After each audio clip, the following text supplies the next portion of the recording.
All right, guys, welcome back. In this video, we're going to talk about the first steps to vendor trade lines and the first things that you should do before you get to vendor trade lines. So before you get started looking for vendor trade lines or even messing with vendor trade lines, you need to have certain things done at this stage before you start looking at adding trade lines to your business. So by now, you should have gotten a DUNS number. You should have filed your business entity, LLC or corporation or trust or estate, however you're going to do your business. You should have got your tax identification or employer identification number from the IRS. You should have gotten your business listed in 411. You should have got your website listed in directories across the internet. You shouldn't have gotten your basic website and email address associated. You shouldn't have gotten your business domain, and you should have already gotten your business bank account. If you haven't finished those tasks above, every last one of those tasks above, do not move forward. I strongly advise you to get those done first, or you will be wasting your time. So get those things done first, okay? Now we're going to move on. So, if you said yes that you've completed all of those things, then let's ride on that nice red bike to establishing your business credit profile and establishing excellent business credit. Like, what are the first things we're going to do to establish that excellent business credit? Now, what makes up excellent business credit? Well, initially, you want to have at least 4 to 5 vendor lines of credit that's reporting on your payments right now. All right, because you already did everything else. So now we're going to get those 4 to 5 vendors that's going to be reporting on your credit report, those net 30 accounts. Then we're also going to try to get you set up after we add these accounts to your credit. And after you paid them, we're going to get set up like a couple revolving credit lines, such as credit cards. We want them to report on time. And then a couple of those credit cards, we want to make sure that they are paid absolutely off. And then we're going to try to get a score, which should be a paydex score of about 75. At that point, you should have active credit files on all 3 business credit bureaus.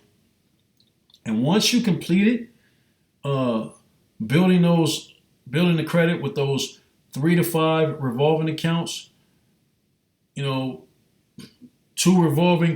to 3 revolving cards paid off, a 75 paydex score, and all the credit files are active on all 3 credit bureaus. Once that happens, guys, you will have no problem applying for credit lines up to $50,000 and being approved for it. Requesting more than 50 will probably get you. They're going to either deny you or they're going to want to receive and take a look at financial statements and whatever collateral that you have. So the key is, if you have it, great.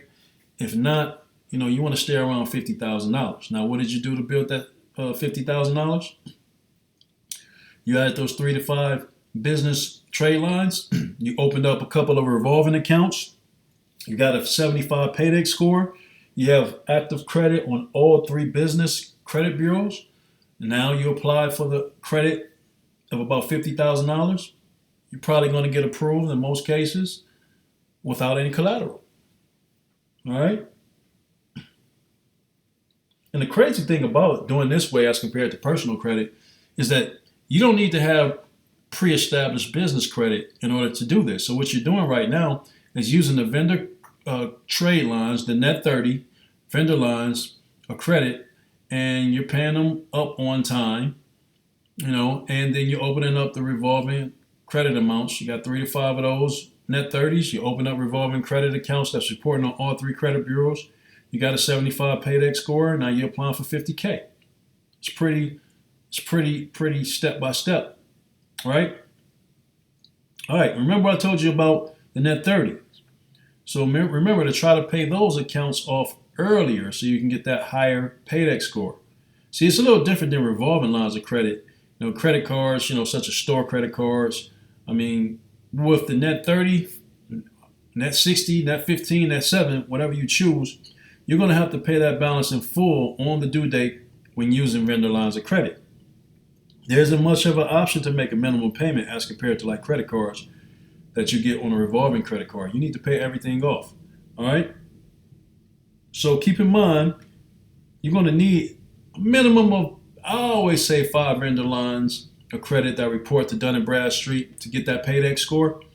To achieve that paydex score of 80 or better, like I said, be sure to pay off the lines of credit early, way before the grace period of time elapses. Because you're going to need at least a 75 paydex score to be approved for any credit cards or any loans. So best results, I recommend you open up a minimum of 5, minimum. But if you can open up 10 net 30 accounts over the time, at the same time, simultaneously activating your credit files with Equifax and Experian by setting up unsecured revolving credit cards, that will put you in a position to move a little bit quicker when it comes to setting up those active business accounts. All right, so let's talk about some of the accounts that you can apply for as far as net 30 accounts. All right, so you're going to visit these websites, and of course I got the websites on the PDF in the course, but I want to give you a quick overview of them. Now, some of these you may have heard of, some of these may be kind of new for you, but you want to look at these net 30 accounts. Doesn't require a personal guarantor or anything like that, but you're going to pay the bill in full once you receive an invoice. And like I say, you want to pay it at least in full, like 10 to 20 days before it's due. But don't pay it too soon as you open it up, because it's not going to get, if you haven't received the invoice yet and you're trying to pay it off, it's not going to help you because it's not going to report because you haven't received the invoice, So just make your on-time payments and be early, because right now you're building a kind of like a personality of your business. So let's talk about it. Applying for net 30 starter accounts. These are your starter accounts. And some of this stuff you may absolutely have no use for at all, but some of this stuff got some of these companies have some pretty good things that you can buy for the house. If you don't have a brick and mortar location, such as trash bags. Well, I buy trash bags all the time. I buy rolls of paper towels. I buy tissue paper, Kleenex, cleaning supplies, a desk, just different things in order to build these net 30 accounts to show that I have 5 to 10 or more. So you got Grainger, which specializes in industrial supplies. I'm sure you heard of Grainger. You have Quill, which specializes in office supplies. You have Crown, which specializes in office supplies. You have Uline, which specializes in shipping supplies. You have Seton, which is kind of like ID and safety supplies. You have US Plastics, which is kind of like industrial storage. You have Creative Analytics, which specializes in actual digital marketing. And with that particular company, it also has a net 30. So, you can use this service to help market your business. And they have like net 30 accounts where you can be paid, where they'll be paid for their services directly from you. So it's actually a good thing to work with Grainger, Quill, Uline, Seton, US Plastics, Creative. It's very good to work with those guys. But that's the first thing you want to do, right? First thing you want to do is get minimum 5. I honestly think if you can get 10, it'll be great. Now, you may ask where you're going to get additional ones from besides the ones that you see right here. Remember Dun & Bradstreet. They have a ton of suppliers. They have an option where you can actually contact their suppliers and actually start to build trade lines with those that they have at Dun & Bradstreet. Now, I will say that's not a free service. However, you can pay for the service to have access to all of their suppliers and contact their suppliers for credit. And they will report to Dun & Bradstreet that you've made those payments on time if they're a paid member paying for the service that Dun & Bradstreet will use to record it on the business credit. And like I say, Dun & Bradstreet, they offer that as a service as well. It's not a bad service if you got the budget to set it up. Again, Dun & Bradstreet is going to report, and they're also going to report to Experian and Equifax. So Here's just a couple of net 30 accounts. Again, this would be on the PDF, so you don't have to worry about trying to find it and figure it out. Then next, we want to talk about applying for revolving credit. Your revolving credit starter accounts. Now this is 2021 going into 2022. This is what we have to start you guys off with right now. Applying for revolving credit accounts. And most of these accounts, if not all of these accounts, if any, they do not require a guarantor, at least at the time of this. So you have your fleet cards, gas cards, you have bricks, you have Divvy, you have the Sam's Club business credit. I'm sure you're familiar with Sam's Club. You have the Shell small business card, which only can be used at Shell gas stations. You have the Office Depot, Office Max business credit cards. You know, that's something to get started with that will start to build revolving credit cards. And these revolving credit cards are going to report to different credit bureaus. You know, your Equifax, your Experian, 30 accounts. You wouldn't have a problem after you get these things going to build that business credit, so you can start applying for $50,000 worth of business credit, just like that. So, guys, it's very simple. You know, it's very simple to follow the first steps, get the business set up.